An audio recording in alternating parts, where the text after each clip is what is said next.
అధ్యక్ష, మీ ద్వారా ఒక చిన్న విషయం సభలో ఉన్న సభ్యులందరికీ తెలియజేయాలనుకుంటున్నాను. అధ్యక్ష, సర్పంచ్ల కామారెడ్డి నియోజకవర్గంలో సుమారు 7 కోట్ల రూపాయలు ఇప్పటి వరకు డ్యూగా ఉన్నాయి. గత 2-3 సంవత్సరాలుగా పాత ప్రభుత్వమా కొత్త ప్రభుత్వమా అనేది కాకుండా సర్పంచులతోని పనులు చేపించి మన ఊరు మనబడి అని చెప్పి, వైకుంఠ ధామం అని చెప్పి, లేకపోతే ట్రాక్టర్ అనుకోండి, ఇంకోటి అనుకోండి, అందరూ చెప్పినట్టు అవన్నీ పనులు ఏదైతే చేపించారో సుమారు సీసీ డ్రైన్స్, సీసీ రోడ్స్ అన్నీ వేయమని చెప్పేసేసి ప్రొసీడింగ్లు ఇచ్చారు, మాత్రం శాంక్షన్లు ఇచ్చారు. సరే, పల్లెలు శుభ్రంగా ఉన్నాయా, పల్లెలు పవిత్రంగా ఉన్నాయా, లేకపోతే అశుభ్రంగా ఉన్నాయా, ఇప్పుడు అక్కడ రోగాలు వస్తున్నాయా అనేది పక్కన పెడితే పనులు చేసినటువంటి సర్పంచులు మాత్రం చచ్చిపోయే కాలం వచ్చింది. ఆల్రెడీ గత ప్రభుత్వంలో కూడా ఆత్మహత్య చేసుకునే సందర్భంలో చాలాసార్లు గౌరవ మాజీ మంత్రులు అందరూ కూడా చూశారు. ఎవరిని నేను పర్టికులర్గా విమర్శించట్లేదు. కానీ సర్పంచులు ఆడవాళ్ళు కూడా పనిచేసినటువంటి వాళ్ళు ఉన్నారు. వాళ్ళందరూ కూడా అందరూ చెప్పినట్టు అన్ని కుదబెట్టుకొని చేశారు. మిత్తికి కూడా సరిపోని పరిస్థితికి వచ్చింది.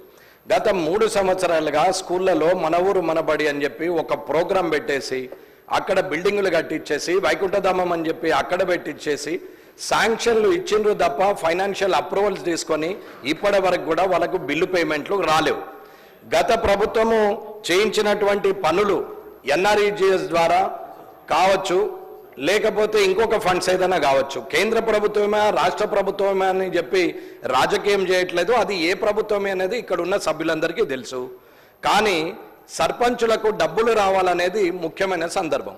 ఇక్కడ ఉన్నటువంటి పంచాయతీరాజ్ మినిస్టర్ కానీ, లేకపోతే ఫైనాన్స్ మినిస్టర్ కానీ, లేకపోతే ఫైనాన్స్ సెక్రటరీ అయినటువంటి రామకృష్ణారావు గారు కానీ, ఇక్కడ ఉన్న ముఖ్యమంత్రి గారు కానీ, శాసనసభ్యులు కానీ, ఇది ఒక్కరి సమస్య కాదు. పల్లారాజేశ్వర రెడ్డి గారు చెప్పినట్టు, హరీష్ రావు గారు చెప్పినట్టు, ఇప్పుడున్న వంశీ గారు చెప్పినట్టు, ఆఖరికి సీతక్క గారి కాన్స్టిట్యున్సీలో కూడా ఉద్దరులు అలాగే ఉండిపోయినాయి. వాళ్ళ బతుకులు బండలైపోతున్నాయి. వాళ్ళు చచ్చిపోయే కాలం వచ్చింది. అది ఏ సర్పంచులు ఏ పార్టీకి సంబంధించిన వాళ్ళు అనేది పక్కన పెడదాం. కానీ గత ప్రభుత్వంలో ఏ ప్రభుత్వం ఉంటే ఆ లోకల్ బాడీలో ఆ ప్రభుత్వం సర్పంచులే ఉంటారు, ఎంపీటీసీలు ఉంటారు, జడ్పీటీసీలు ఉంటారు. ఒకవేళ అటు ఇటు మారితే మారుతారు. కానీ పని చేసింది మాత్రము ప్రోత్సహించినటువంటి అప్పటి మంత్రుల, అప్పటి శాసనసభ్యుల, లేకపోతే బాధ్యతగా అదే చైర్ కంటిన్యూ చేస్తున్న ఇప్పటి కొత్త శాసనసభ్యుల, కొత్త మంత్రుల, కొత్త ప్రభుత్వం అనేది పక్కన పెడితే వారికి డబ్బులు ఇవ్వాల్సిన అవసరం ఉన్నది. వాళ్ళకి ఇవ్వనే ఇస్తలేరు. ఇవ్వాలంటి వరకు కూడా ఏ గ్రామంకి వెళ్ళినా వాళ్ళు చూస్తే కాళ్లకు మట్టెలుండవు, మెడల కనీసం పుస్తల తాడు కూడా ఉండదు. వాళ్ళు కూడా పనులు చేశారు అధ్యక్ష. కాబట్టి నేనా మీరా అనేది కాకుండా తొందరగా డబ్బు రిలీజ్ చేయాలని అడుగుతున్నాం. అలాగే నేను ఏదైతే ప్రశ్న మీకు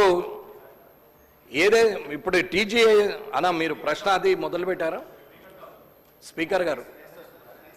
ఇప్పుడు ఇదైతే మీరు ఖచ్చితంగా డబ్బులు రిలీజ్ చేయాల్సిన పరిస్థితి ఉన్నది అన్న. ఒకరి మీద ఒకరు దూషణలు చేసే కన్నా సమస్య పరిష్కారం దిశగా ప్రభుత్వం ప్రయత్నిస్తుందని అనుకుంటున్నాం.